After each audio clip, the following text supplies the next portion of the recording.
Hello and welcome to this evening's edition of E-Prime. I am Daedran.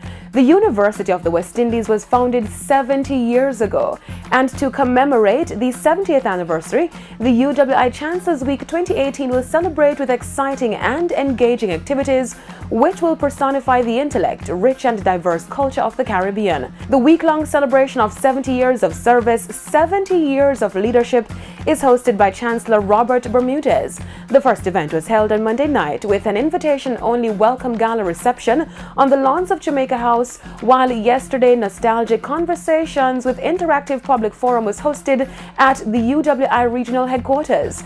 Tonight, 7 distinguished alumni of the UWI will be recognized for their contributions at the prestigious Pelican Awards to be held at the Mona Visitors Lodge and Conference Center at the Mona campus.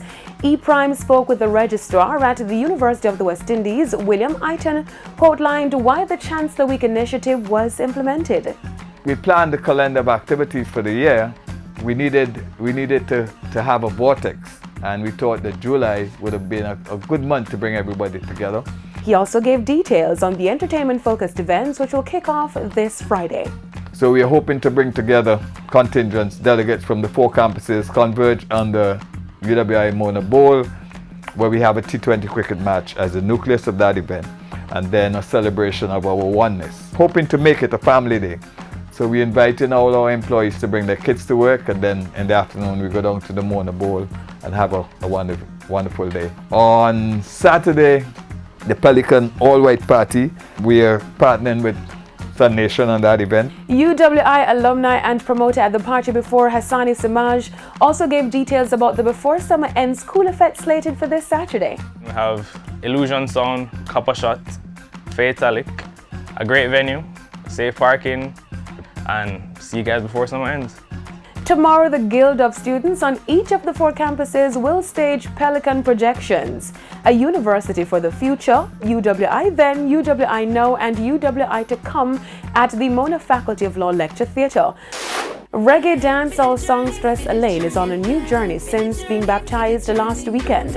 Elaine confirmed her baptism on social media, sharing her elation with her fans. Elaine was baptized at Hell Shabbat in St. Catherine by gospel singer and pastor Ryan Mark of Pure in Heart Ministries International. The Ordinary Love singer said she has always loved God and is now fully ready to walk the path He wants her to. In news overseas, Cardi B and the Carters, aka Beyonce and Jay-Z, lead the nominees for the 2018 MTV Music Video Awards. Cardi received 10 nominations, which are gender-neutral, including Video, Song and Artist of the Year, while the Carters received 8, including Video of the Year, Best Collaboration and Best Hip-Hop for their eye-popping clip for Ape-ish released last month. Other top contenders include Childish Gambino and Drake with 7 nominations each. Bruno Mars has 6 and Ariana Grande 5. The VMAs will air live from Radio City Music Hall on Monday, August 20 at 9 p.m. And that's it for this evening's edition of E-Prime. I am Daedran. Thank you for watching.